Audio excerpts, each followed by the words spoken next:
February 1943, North Africa. The desert wind carried more than sand. It carried the first real test of the young American army against the battle-hardened forces of Nazi Germany. For months, the United States had been building toward this moment, pouring men, machines, and confidence into the war. Washington believed the Americans were learning fast.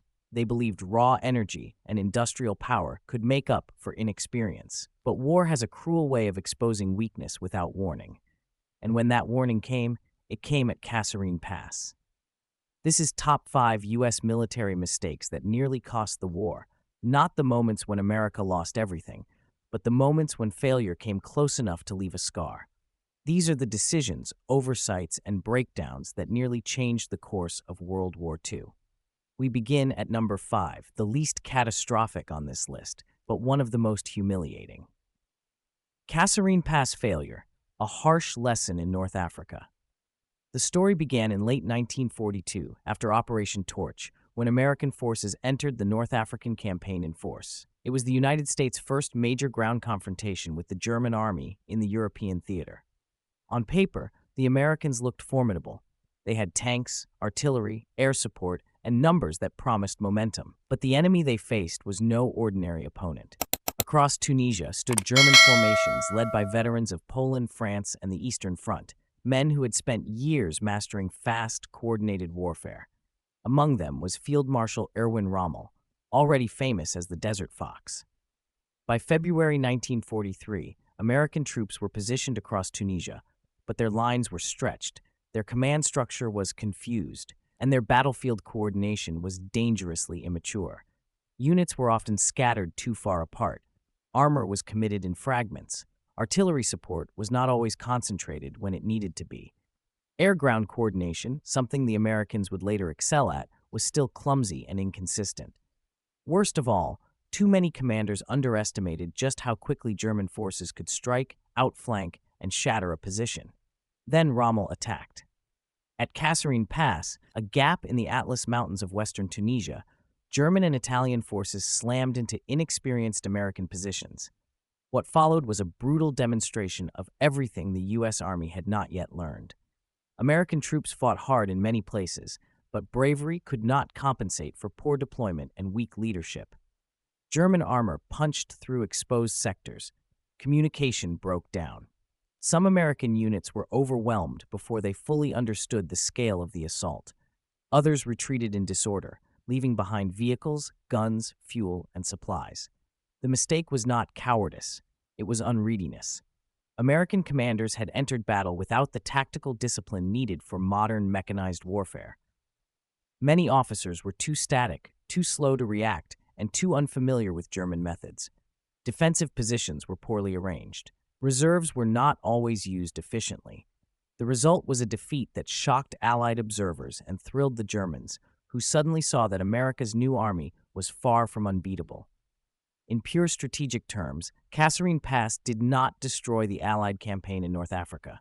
The Americans were not thrown into the sea. The front did not collapse beyond repair. But psychologically, it was devastating. It exposed serious flaws in training, leadership, coordination, and battlefield doctrine. Had those flaws continued much longer, the consequences in later campaigns, Sicily, Italy, Normandy, even France, could have been far worse. And yet this mistake earned its place on the list not only because of the defeat, but because of how close it came to becoming something bigger. The Americans learned.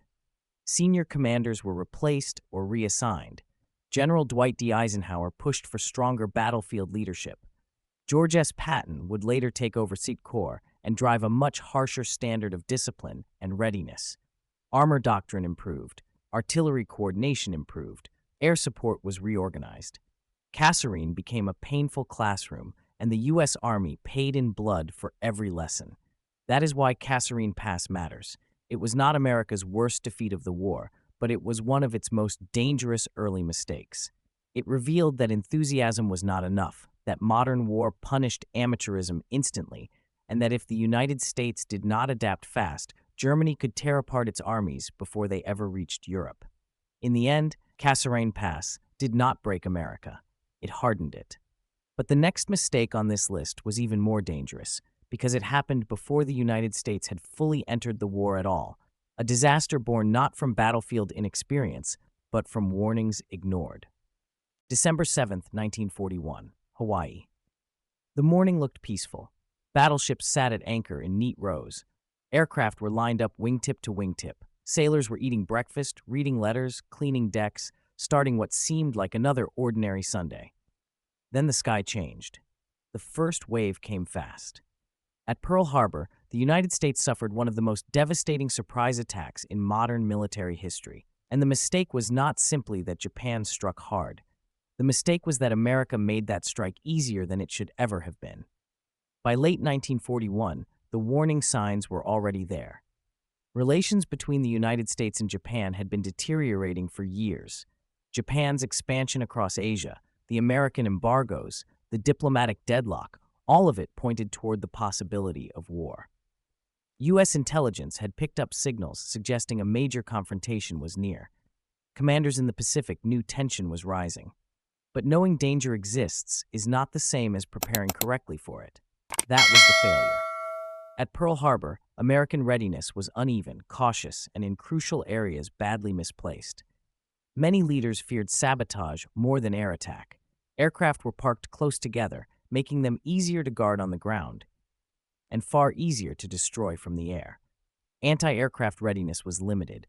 Ammunition was not always instantly available. Radar operators detected incoming aircraft on the morning of the attack, but the sighting was misread. The assumption was fatal. Those planes were thought to be friendly. They were not. Japan's strike force launched a carefully planned assault using aircraft carriers, torpedo bombers, dive bombers, and fighters. In a matter of hours, the Pacific Fleet was burning. Battleships like USS Arizona and USS Oklahoma were wrecked. More than 2,400 Americans were killed. Hundreds of aircraft were destroyed or damaged. Smoke rose over the harbor as the illusion of safety vanished in fire. The military mistake was not simply tactical, it was institutional.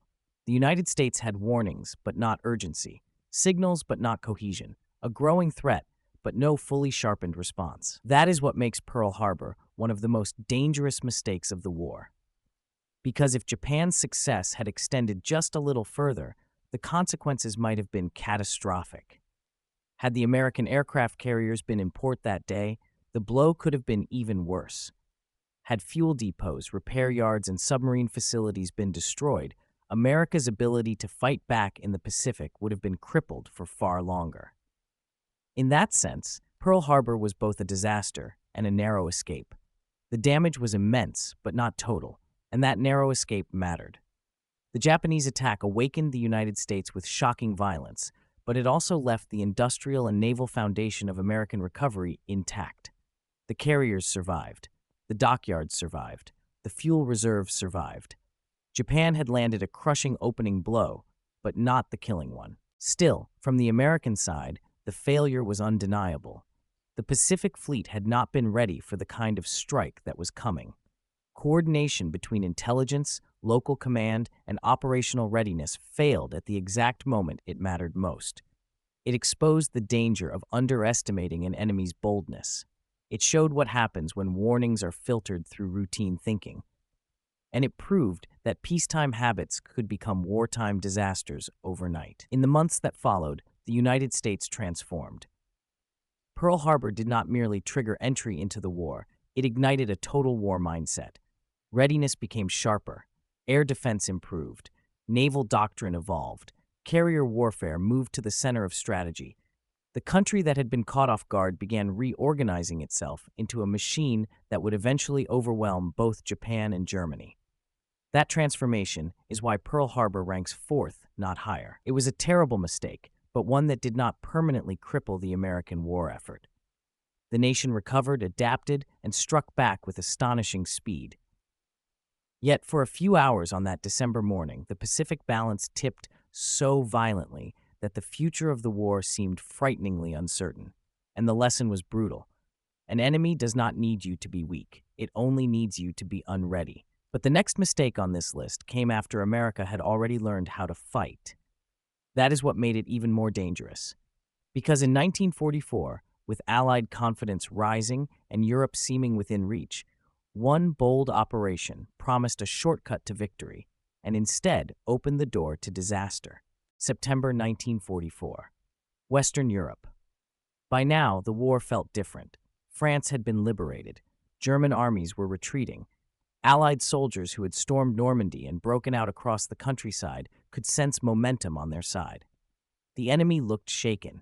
The road into Germany seemed closer than ever. In that atmosphere of rising confidence, the United States and its allies reached for something bold, a lightning strike that promised to end the war faster. That gamble was Operation Market Garden. The idea was stunning in its ambition. Launch a massive airborne assault deep into the Netherlands, seize a chain of vital bridges, and open a narrow highway for armored forces to race north into the heart of Germany. If it worked, the Allies could outflank German defenses, cross the Rhine, and perhaps bring the war in Europe to a much quicker end. It was the kind of plan that could make history. It was also the kind of plan that left almost no room for error.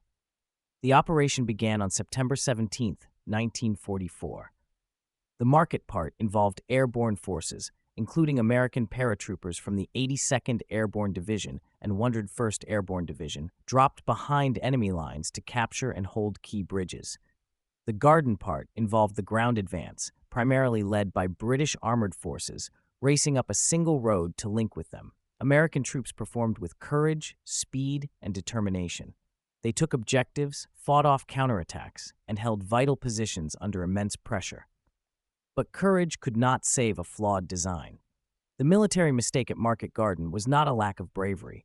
It was a failure of support, planning depth, and logistical realism. The operation depended on too many things going right at once. The advance route was dangerously narrow. The ground forces had little margin for delay. Airborne troops were dropped at distances that sometimes reduced their immediate striking power. Intelligence warnings about strong German armored units in the area were not fully given the weight they deserved.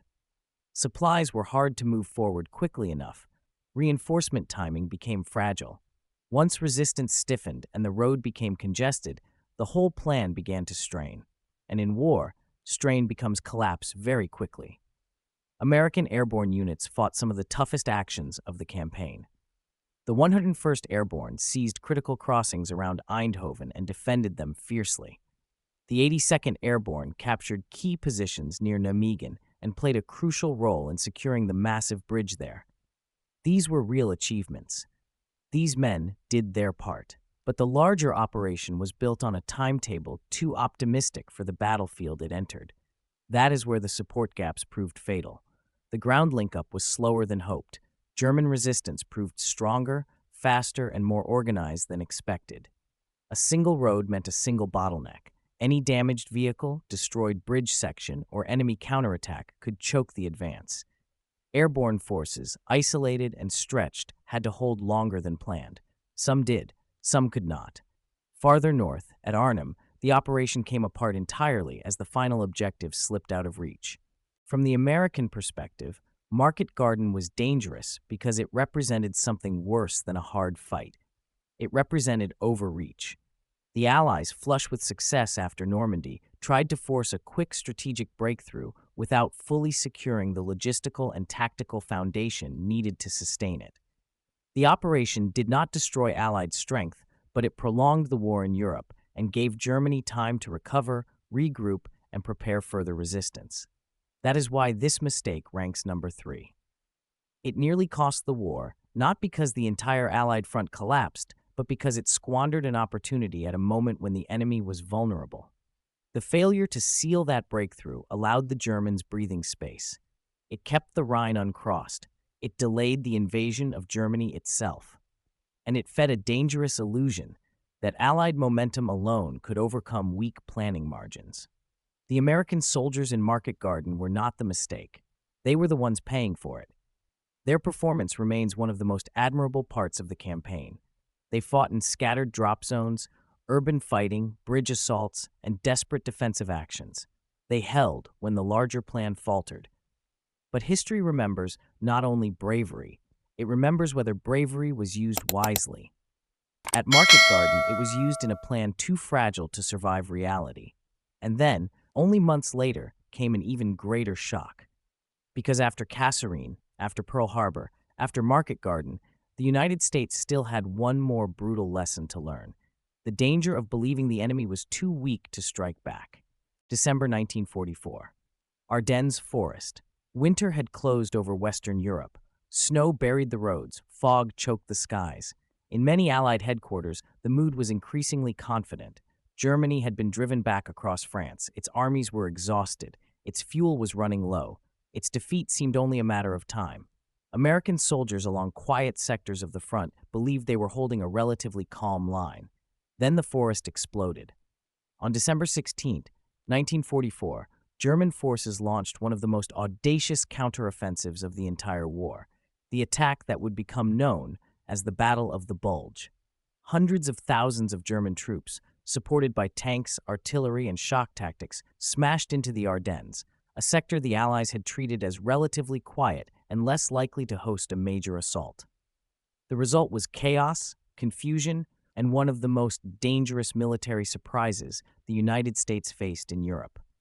The mistake was not that American troops failed to fight. They fought with extraordinary resilience.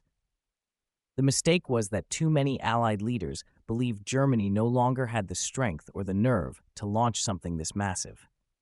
That assumption opened the door. By late 1944, many American units in the Ardennes were thinly spread, resting, refitting, or holding ground with reduced urgency. Intelligence saw signs of German movement, but the scale and intent of the buildup were not fully recognized in time. The dense terrain, bad weather, and widespread confidence in German weakness all worked together to blur the warning. The enemy used that blindness masterfully. Under cover of winter conditions, German forces concentrated for a last desperate gamble, one designed to split the Allied front, seize Antwerp, and shatter Western Allied momentum. When the attack hit, the shock was immediate. American positions were overrun in several sectors. Road networks clogged with retreating vehicles, reinforcements, wounded men, and confused commands. Communications faltered. German armored spearheads punched through weak spots. Some units were cut off entirely. Others had to improvise defensive stands with whatever men and weapons they could gather. In the opening days, the offensive created a deep bulge in the Allied line and triggered genuine alarm at the highest levels. That is why this mistake ranks number 2. Because for a moment, this was not merely a setback. It was a genuine operational crisis. Had the Germans broken through more cleanly, captured critical fuel supplies, and maintained momentum, the consequences could have been severe. A deeper rupture in the Allied front might have delayed the push into Germany even further, inflicted massive casualties, and forced a much broader strategic reset in the West. And yet what makes this episode so powerful is the contrast between the mistake and the response. The surprise was real, the danger was real, but so was the American recovery. At places like Bastogne, American troops turned shock into defiance. The 101st Airborne Division, along with attached units, became the symbol of that resistance, holding under encirclement and brutal winter pressure. Across the wider battle, American infantry, engineers, tank crews, artillerymen, and commanders stabilized the front, bought time, and slowly helped blunt the German attack. Once the weather cleared, Allied air power returned. German fuel shortages worsened. Their offensive began to stall. What had started as a terrifying surprise gradually became Germany's last great self-destruction in the West. Still, none of that erases the original mistake. The Battle of the Bulge revealed the danger of overconfidence. After months of Allied success, too many assumptions hardened into certainty. The Germans were thought to be finished as an offensive force. The Ardennes was treated as a secondary danger zone. Warning signs were not woven into a coherent picture fast enough. The result was that America, even late in the war, was caught off guard by an enemy that still had enough strength for one savage blow. This mistake nearly cost the war because it struck at the worst possible vulnerability, the belief that victory was already secure. In war, that belief is poison. The Bulge proved that a cornered enemy can still be deadly, that weather and terrain can hide disaster until the last moment, and that armies nearing triumph are often most vulnerable to complacency. The Americans survived the shock because their fighting strength, leadership depth, and logistical endurance were now far greater than in earlier disasters. But survival was not guaranteed in those first frozen days. It had to be earned. And then there was one final mistake, one even more dangerous in its long-term consequences. Not a battlefield surprise, not a failed plan, not a single defeat, but a hidden flaw inside America's own arsenal, one that quietly crippled a vital campaign at the exact moment it was needed most. Pacific Ocean. Far from the great carrier battles and island invasions, another war was being fought in silence. Beneath the waves, American submarines were supposed to be doing something devastating, strangling Japan's empire from below. They were built to hunt merchant ships, tankers, troop transports, and warships across the vast Pacific. In theory, they were one of the most powerful weapons the United States had at the start of the war. In practice, they were carrying a disaster. This is the number one mistake on the list because it was not a single bad day or a failed offensive. It was a hidden failure that stretched across the early years of the Pacific War. Again and again, American submariners closed in, fired, and watched perfect attacks collapse into frustration. The culprit was the Mark 14 torpedo, introduced before the war and intended to be the standard striking weapon of the U.S. submarine force. On paper, it looked deadly. In reality, early wartime use revealed a nightmare. It often ran too deep. Its magnetic exploder detonated too early. Its contact exploder sometimes failed to detonate at all. And for months, many commanders ashore refused to believe the weapon was the problem. That is what made the crisis so dangerous. The submarine campaign was one of America's best chances to hurt Japan quickly in the opening phase of the war. Japan depended on shipping for oil, food, raw materials, and military movement across a huge maritime empire. A reliable torpedo campaign could have begun crushing that system much earlier. But in 1942 and into 1943, countless attack opportunities were wasted because the torpedoes simply did not work as promised. American submariners kept doing their job. They stalked convoys, slipped through escorts, and lined up hits under enormous pressure. Some captains reported hearing solid impacts with no explosion. Others saw torpedoes pass harmlessly beneath targets. Some attacks ended in premature detonations that warned the enemy and spoiled the ambush. The men risking their lives in those submarines knew something was badly wrong. But instead of immediate correction, too much of the system resisted the truth. For a critical period, complaints from the field were doubted, minimized, or blamed on the crews themselves. That delay magnified the damage. It meant not just failed shots, but lost months in a war where time mattered enormously. Tankers survived, transports survived. Enemy shipping that should have been sunk kept moving. Japan, already under pressure, was spared a much harsher early blow because America's own torpedoes were betraying the men who fired them. That is why this mistake ranks above Pearl Harbor, above the Bulge, above Market Garden, because this was not a one-time shock. It was a systemic weapons failure that quietly crippled a major U.S. strategy during one of the most vulnerable periods of the Pacific War. Had the torpedoes worked properly from the start, Japan's supply network might have been damaged earlier, its fuel crisis accelerated sooner, and its war machine weakened faster.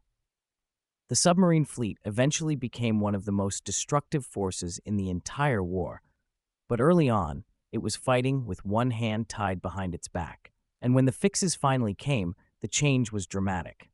Testing, investigation, and pressure from aggressive commanders gradually forced the Navy to confront reality. The depth-setting problem was corrected, the magnetic exploder was deactivated in many cases. The contact exploder was redesigned after proving dangerously unreliable. Once those flaws were addressed, American submarines began sinking Japanese shipping at a devastating rate. By the later war years, the U.S. submarine force was wrecking Japan's merchant fleet, starving its industry, cutting its supply lines, and helping choke the empire into collapse. That later success only makes the earlier mistake look worse, because the weapon had been created to win exactly that kind of war from the beginning. Instead, its defects delayed results at the moment they were most urgently needed. The submariners had the courage, the boats had the range, the targets were there. But the torpedoes failed, and the failure was allowed to continue far too long. In the end, the early torpedo crisis nearly cost the war, not because America was close to defeat on its own, but because it slowed one of the most effective campaigns the United States possessed. It wasted opportunity, protected the enemy by accident, and showed how dangerous it is when a military trusts a flawed weapon more than the reports of the men using it. Kasserine exposed inexperience. Pearl Harbor exposed unreadiness. Market Garden exposed overreach. The Bulge exposed overconfidence. But the torpedo crisis exposed something even more dangerous: the cost of believing your own system cannot be wrong. And in war, that kind of mistake can sink far more than ships.